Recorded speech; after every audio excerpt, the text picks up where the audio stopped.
l'admettre. Ça fait un bout qu'on fout la merde. Demande à notre mère comment va la mer. On tue des espèces pour en faire. On tue des espèces pour en... Until then, on pille, on pile sur ce qu'il faut pour stack des piles de billets qui deviendront inutiles. La vie donne du pouvoir sur nos yeux scintillent. On en fait même des génocides. My bad si je suis trop négatif. Tout ça pour eux, tout ça pour nous, tout ça pour l'homme blanc surtout. Ouh. What's good? C'est Parkawan, vous écoutez Verso. Je vais vous donner mes prédictions pour le RC Online. Le RC est de retour, il y a une nouvelle plateforme. J'ai hâte de voir d'ailleurs le live stream, comment que ça va se passer. Apparemment, il y a des entrevues entre les battles, il y a toutes sortes de choses. C'est une carte qui a beaucoup de nouveaux dans le sens que c'est des battle MC qui ont déjà fait plein de battles pour la plupart, mais qui n'ont jamais fait de battle au RC. Je pense qu'il y a du monde qui était surpris qu'il y ait beaucoup de nouveaux. Moi, je pense que c'est nécessaire pour build une relève, comme j'en ai déjà parlé dans mes vidéos précédentes. Si t'es tout le temps en train d'avoir les mêmes top tiers que le public aime, qui se battle entre eux sur chacune des cartes, ben à un moment donné, t'as plus de match-up, puis les cartes... anyways, les cartes deviennent plus rafraîchissantes parce que t'as tout le temps les mêmes, puis ils se brûlent à battle sans arrêt aussi. Donc, pour plein de raisons, c'est nécessaire d'aller chercher des nouveaux noms. Moi, je suis stoked. En plus, tu sais, en Europe, là, bon là, les ligues ont été moins actives dernièrement avec le COVID, évidemment, mais il y a tellement de ligues, il y a tellement un gros bassin de MCs, de talents, dans lequel aller piger pour faire une carte du RC, surtout qu'il n'y a pas beaucoup d'MC qui vont refuser le RC. Je pense qu'il y a un gros travail quand même de la part de Denis de savoir qui sélectionne. Il y a beaucoup de monde qui se demande pourquoi tel, pourquoi pas tel autre. Je suis sûr qu'il y a plein de raisons derrière ça. Puis bon, on verra la carte, qu'est-ce que ça va donner. Est-ce que ça a été des bons picks? Moi, je pense que oui. Moi, je trouve que c'est une belle carte. Je vais en parler plus longuement. Mais bon, ça, c'était juste la petite parenthèse par rapport au event lui-même. Donc, on peut commencer dans les match-ups. Le premier battle, c'est GDM contre Evan. Evan, si je me trompe pas, corrigez-moi si j'ai tort, mais je pense qu'il n'a jamais fait de battle face à face à Capella. Il a fait des battles on beat au tournoi GHB du RC où il a été très bon. C'est vraiment un excellent rappeur. Par contre, vu qu'il n'y a pas l'expérience du battle live où tu as une chance pour bien faire ton truc, ça lui donne un désavantage. On l'a vu au Roar avec Hakem qui est arrivé avec un bon texte mais qui avait de la misère à le livrer, il y a une adaptation à faire là, quand c'est la première fois que tu battles en live comme ça. Alors qu'en face, tu as GDM, jeu de mots, je pense que c'est pour ça, c'est ça l'acronyme. GDM qui lui est quand même sur une pente montante. Il a fait un bon battle contre Deux Taf. Il a fait un bon battle au Takeover avant ça. Entre temps, il en a fait d'autres. Vraiment, il est sur une montée. C'est un dude assez drôle, assez classique battle rap dans ses approches, mais tu sais qui peut aller faire d'autodérision, amener des concepts quand même assez originaux. Donc je lui donne ce battle là, même je pense que je lui donne 3-0. Je prévois qu'il va gagner 3-0. On peut poursuivre avec numéro Z contre Oliver Twist. Deuse, en fait, numéro Z qui a changé son nom pour Deuse. Oliver Twist, lui, vient d'un battle contre Saminem au Roar 1 où il y a Choke, je pense qu'il s'en est voulu puis qu'il veut revenir plus fort. Numéro Z, lui, je pense son dernier battle c'était contre Saminem aussi à la BBC où il s'est un peu frappé à plus fort que lui. Et puis la préparation n'était pas complètement là, donc ça n'a pas pardonné. Je pense que les deux ont un peu quelque chose à prouver. Ils veulent se racheter peut-être un peu de leur dernière performance respective. Numéro Z, je trouve qu'il y a quand même un personnage bien à lui, une présence, une conviction quand il rappe, une écriture originale. En face, Oliver Twist a un gros charisme, C'est un battle assez dur à départager. Je pense que j'y vais avec le Edge pour Deuze, numéro Z. Je pense que ça va être Deuze 2-1 parce que il va trouver des façons d'approcher le battle qui, sur 3 rounds, vont être plus originales et rafraîchissantes à chaque fois que Oliver Twist, que je trouve très bon, qui est très charismatique, mais peut-être que des fois, il manque un petit peu d'originalité dans ses approches. Après, c'est ça. C'est un battle, c'est un beau match-up, je pense. C'est un battle qui va être définitivement débattable. Flayo contre Seabook, ensuite. Les deux, je pense, ça fait longtemps qu'ils n'ont pas battle. Seabook, je le connaissais pas. Je suis allé voir, je pense, ses derniers battles, c'est d'il y a 4 ans. Ça, encore une fois, s'il a fait des battles plus récents que j'ai pas trouvé, corrigez-moi. Je le trouve bon, il rappe très bien. Je le trouve un petit peu générique. Je vois qu'il est actif, qu'il fait de la musique encore. Donc, tu sais, le gars, il rappe à fond. Je pense qu'il va arriver fort. Il va saisir l'opportunité. Par contre, en face, Flayo, lui, son dernier battle, c'était au Tamer-Lamieux contre Maras, où il a été bon. Il a vraiment une finesse d'écriture, tu sais, une compréhension de comment construire des doubles sens, du word association, des bars, tu sais, vraiment. Dans son delivery, des fois, il y a comme un peu des hésitations, des trucs comme ça. Je pense qu'il va falloir qu'il fasse vraiment un travail pour rendre ça un peu plus tight. Surtout que j'ai l'impression qu'au RC, puis ça, en fait, c'est un enjeu qui va jouer beaucoup dans les battles. Je pense à quel point est-ce qu'il va avoir un gros public. T'sais. Est-ce que ça va être comme au Roar, où il y a quand même une 20-30 de personnes, où il y a quand même beaucoup d'énergie, ou comme plus au Takeover, où il y avait moins de monde.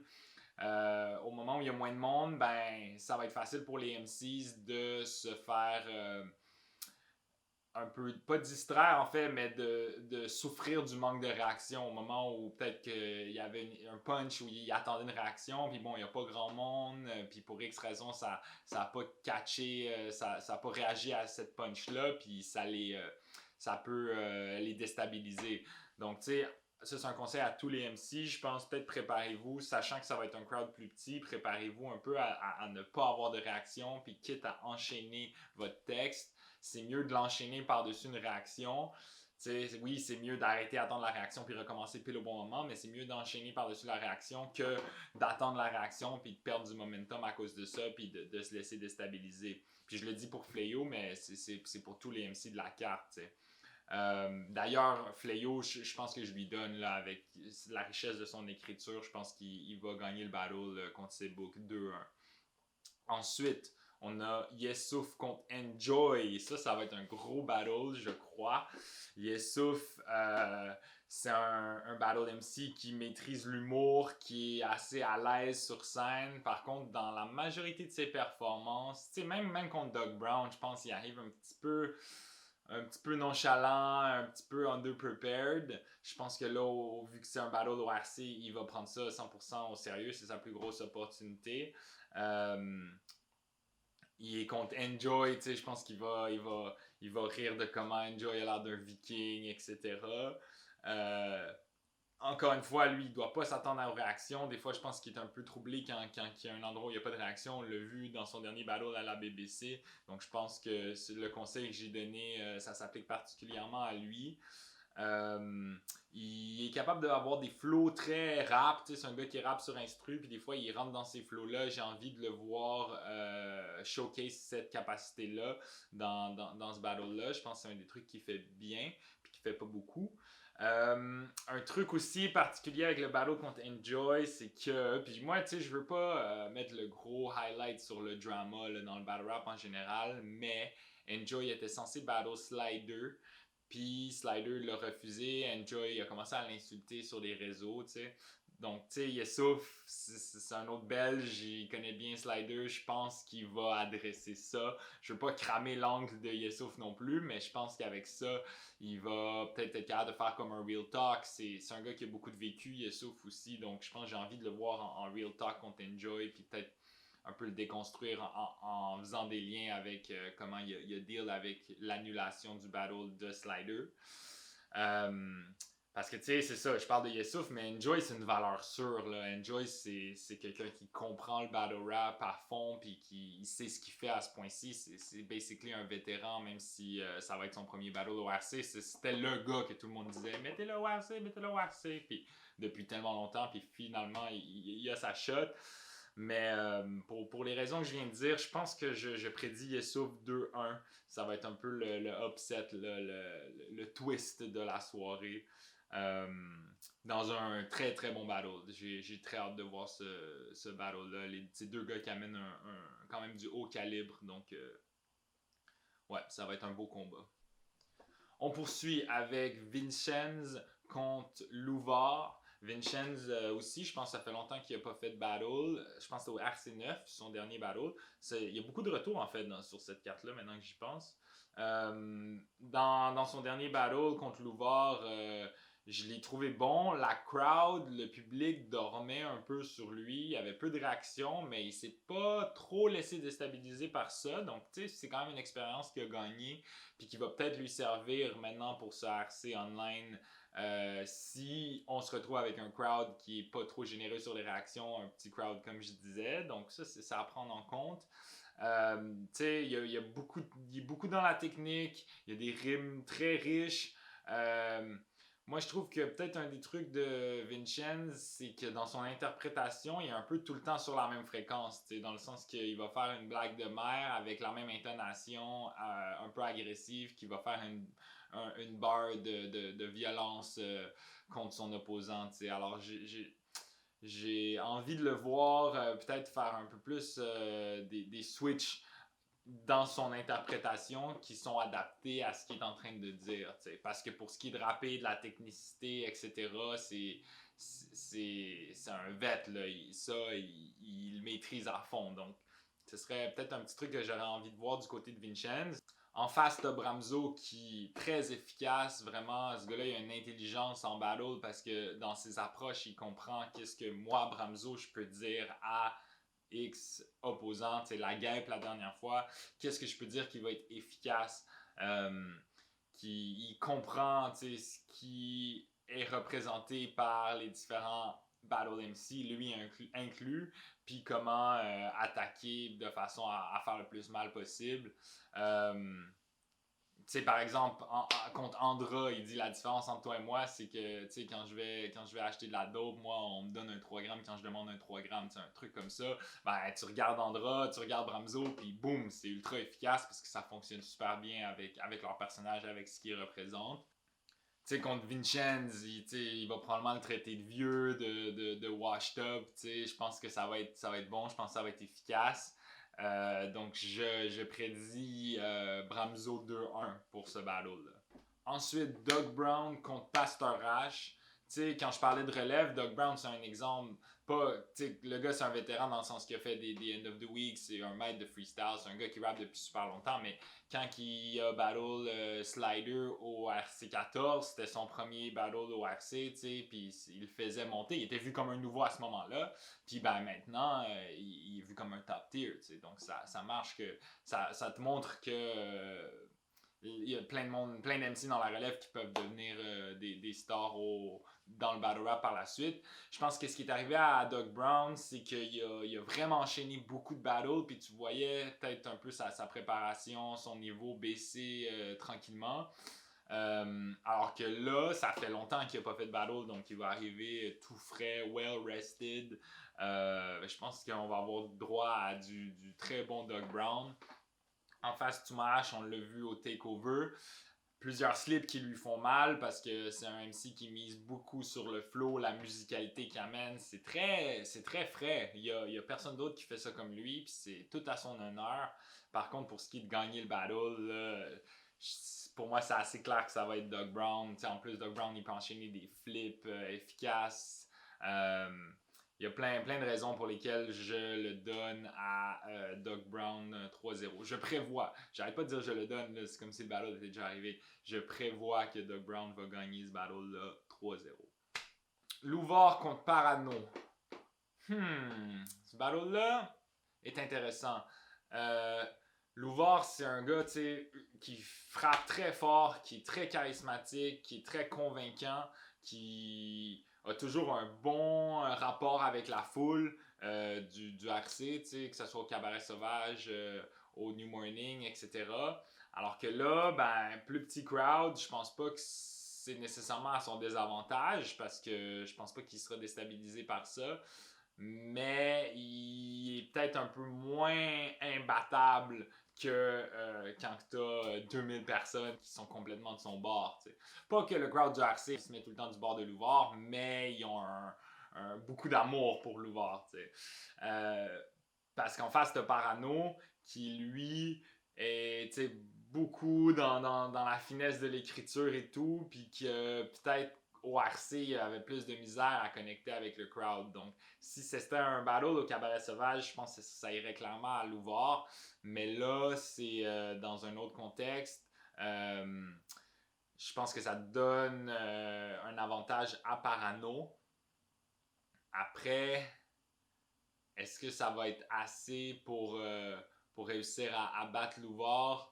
Parano, son dernier battle, c'était le 2 contre 2 avec K5 contre au Takeover, qui était pas à son meilleur. Par contre, à part de ça, il a pas trop fait de battle. Je pense qu'il a eu beaucoup de temps pour se préparer. Il a fait des battles facecam et tout, où il montre qu'il est en forme.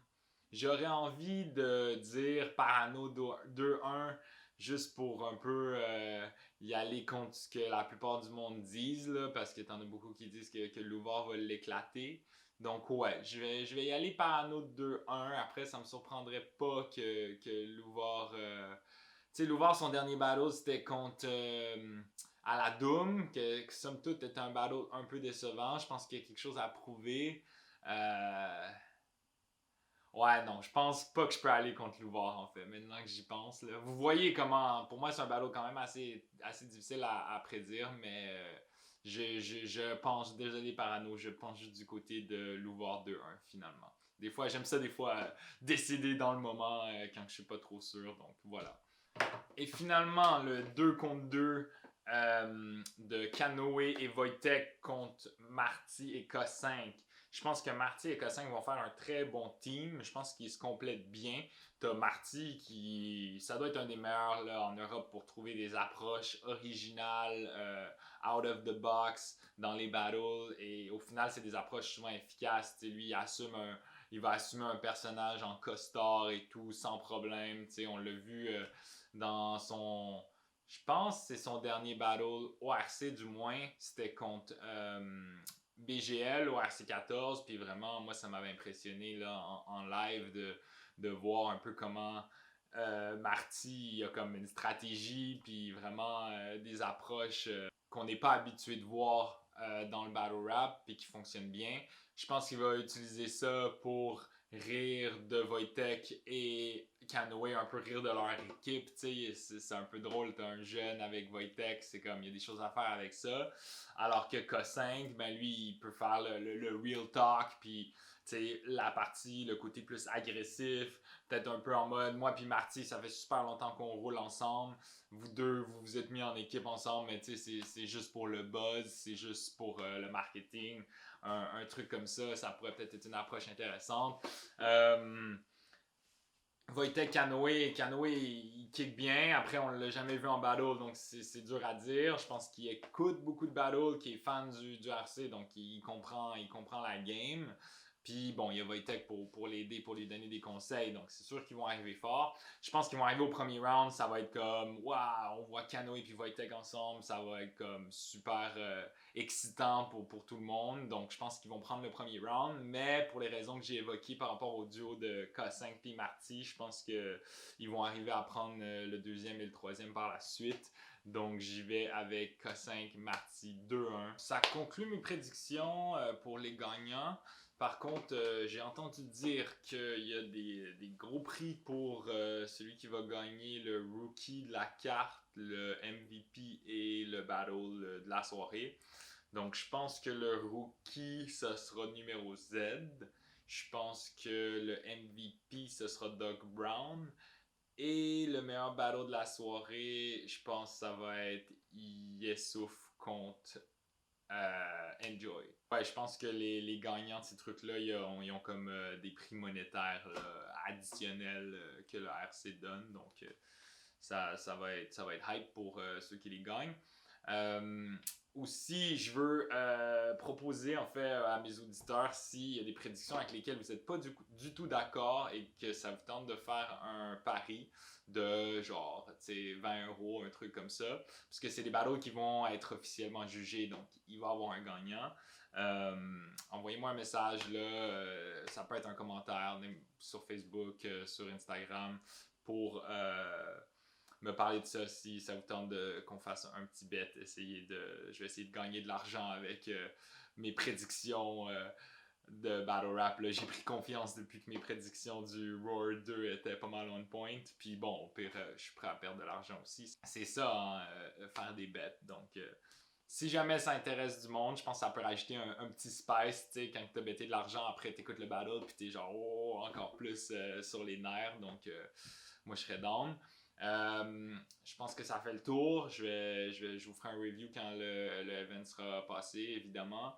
Prenez soin de vous. Merci pour la force. N'hésitez pas à partager, envoyez ça à votre ami qui écoute des battles pour peut-être le hype un peu avant le event. Moi, je trouve que c'est une belle carte, pleine de potentiel. Vous le savez déjà, je donne la force à toutes les ligues. Moi, je suis juste content de voir du battle rap en général. Ça fait le tour. Parker One est out. Apprenons à vivre pour le temps qui reste. Focus sur autre chose que ce qui ramène l'intérêt. Intéressons-nous aux réalités des autres, pas juste celles de ceux qui sont dans nos réseaux. Ah, puis on va tâcher chaque dépense, chaque commande. Faut qu'on y pense, ça commence. À faire un bout qu'on les met aux commandes. Faut l'admettre, ça fait un bout qu'on fout la merde.